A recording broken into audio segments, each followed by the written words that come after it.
La parola ora al Presidente del Gruppo Liberale, Mr. Verhofstadt.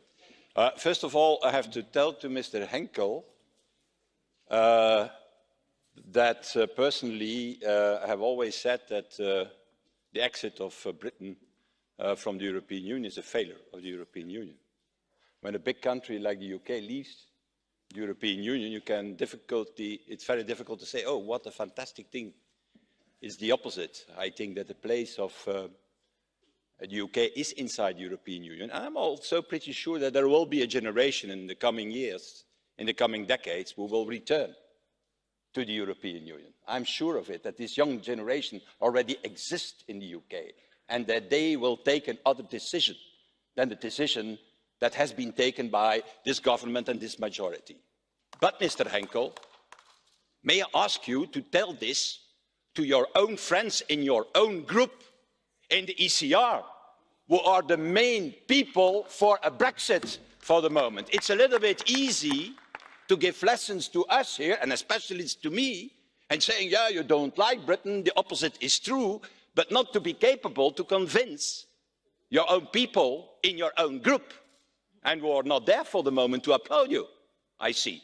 Nobody is there. Secondly, the reality, Mr. Henkel, is the following.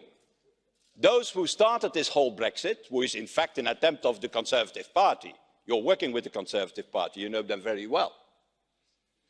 It was in fact an attempt to take back control, and that was the big slogan of the Brexiteers, and is still the big slogan of the Brexiteers. It seems to me that Britain seems to be spinning out of control instead of being back in control.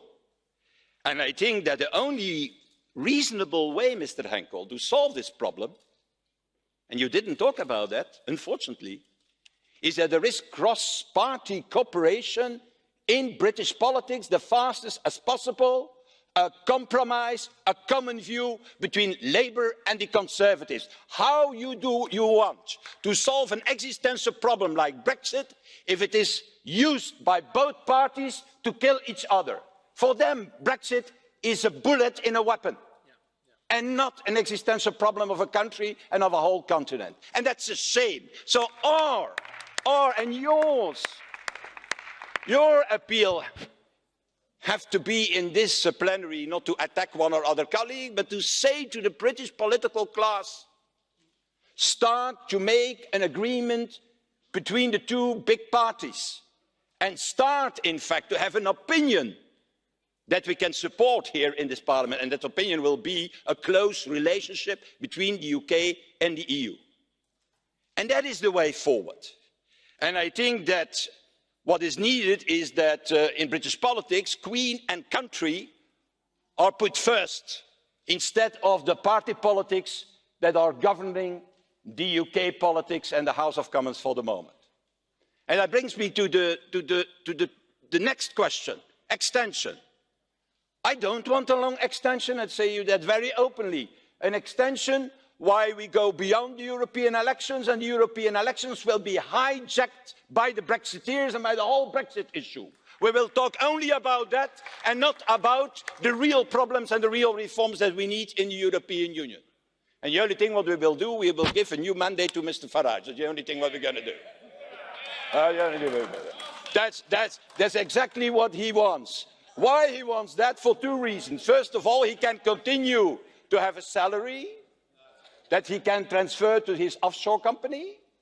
And the second thing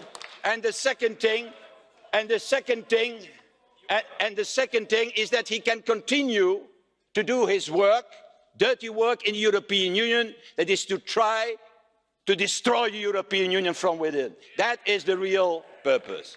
Well, and that is what you are, and he confirms. So what I think is that that's absolutely what we don't need.